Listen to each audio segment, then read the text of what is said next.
La darrera jornada del Dansaneu arrencava en un nou escenari per al festival. Per primera vegada, les restes del Castell de València d'Àneu acollien un dels espectacles programats.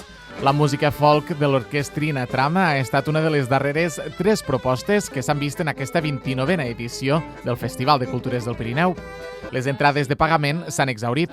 En total, 1.500 de les 1.900 que s'havien previst abans de les restriccions sanitàries imposades després de la primera jornada de festival. Els objectius que ens havíem proposat s'han complert en escreix. Hem omplert tots els espais de pagament i aquells que eren gratuïts han tingut una assistència massiva. I s'ha posat en evidència que aquell projecte que germana dansa, música i patrimoni és un projecte d'èxit. Santa Maria d'Àneu també ha obert les seves portes per acollir l'última estrena d'aquesta edició.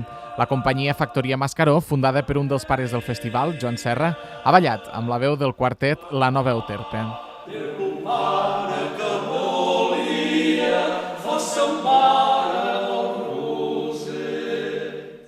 El canvi de dates del certamen, que ha passat de finals de juny a finals d'agost, ha funcionat i això per a l'organització significa que l'any vinent el 30è Dansaneu es mantindrà a l'agost. Serà un Dansaneu que d'alguna manera consolida el treball que hem estat fent aquests últims anys, per tant que hi haurà una mirada enrere però sempre des del punt de vista de la producció, és a dir, aquesta voluntat que tenim de treballar amb els artistes des del començament dels projectes i després sí que, com ja vam dir en el seu moment, aquest any ja havíem anunciat que tindríem com a cap de cartell el Ser Gelabert i per tant sí que agafarem d'alguna manera aquest testimoniatge de Ser Gelabert i serà un dels artistes que sí que participarà en aquesta 30a edició. La lleidatana Júlia Ferrero ha posat el punt final al 29è Dansaneu amb Teia, una proposta inspirada en la tradició fallaire dels Pirineus.